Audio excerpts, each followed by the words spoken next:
I think Azir is pretty potent in solo queue. He has a really strong laning phase that can easily snowball, and he's just really, really dominant throughout the game. The only real problems with Azir is that without his E, he's pretty mobile. He's vulnerable to ganks, and he's vulnerable to getting jumped and getting roamed on and things like that. So I think if you play it really good and control Azir, you can definitely dominate the game. So I think he's a good pickup.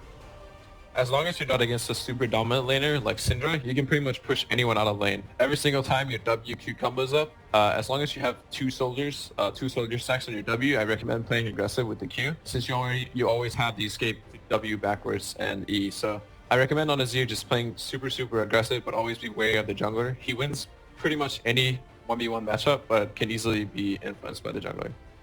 One ball trick that you can do to get off a lot more poke is you set up a soldier that hits all three of the range creeps, and as he's clearing the soldier's clearing the range creeps, as soon as he walks up, you can easily land your Q because it's going to be a lot closer to him, and if he never walks up, you just get the push on the lane, and you pretty much have lane control anyway, so it's a win-win. Azir's all-in at level 6 is actually pretty hard to pull off, but if you can do it successfully, you can easily burst him on for about 50% health and easily get a kill. So the best way to do it is set up the poke like you would before, set up the soldier to hit the range creeps. As he walks up, you E onto your soldier, Q as your mid-air, so you go through them. Both you and your soldier goes through them to get the knockup and the damage, and then you can ult them backwards.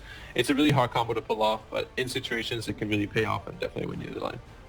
Azir's team fighting is all about doing as much damage as you can while peeling for both of the carries. You pretty much only want to use your ult defensively unless you're against a very specific comp and have Zonias and things like that. So I recommend just playing it really safe, standing in the back line, doing as much damage as you can with your soldiers. Generally using your E safely, but in the right situation you can also use it to go in and stun someone or knock someone up. But pretty much just stand back, do as much damage as you can, and throw soldiers in the team fight.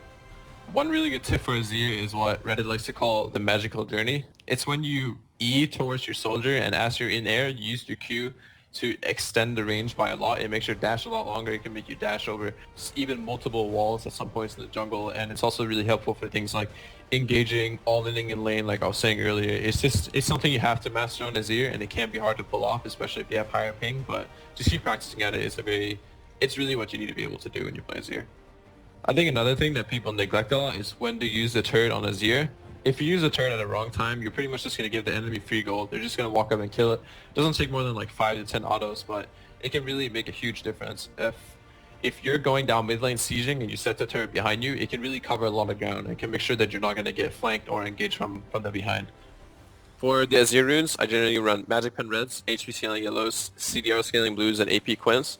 CDRs is a great stat on Azir, and if you're not against a super hard matchup where you need the early magic resist, these CDR runes are definitely going to pay off. So as often as you can, you want to be getting CDR Scaling Blues because they scale super well on this champion, and it allows you to get 40% CDR using Masteries, Morelos, and these runes. Everything else fairly straightforward: Magic Pen, HP per level, and AP Quints, all very standard for mages. The Masteries are also really standard. You just pretty much want to maximize the sustaining lane and the ability power and damage throughout the game. And for the laning phase, some mana regen and culinary mastery for extra sustain. For the early game skill order, I obviously go W, since it's the only spell you can actually level at level 1. At level 2, I go Q for the early game trades. W is pretty much useless without the Q.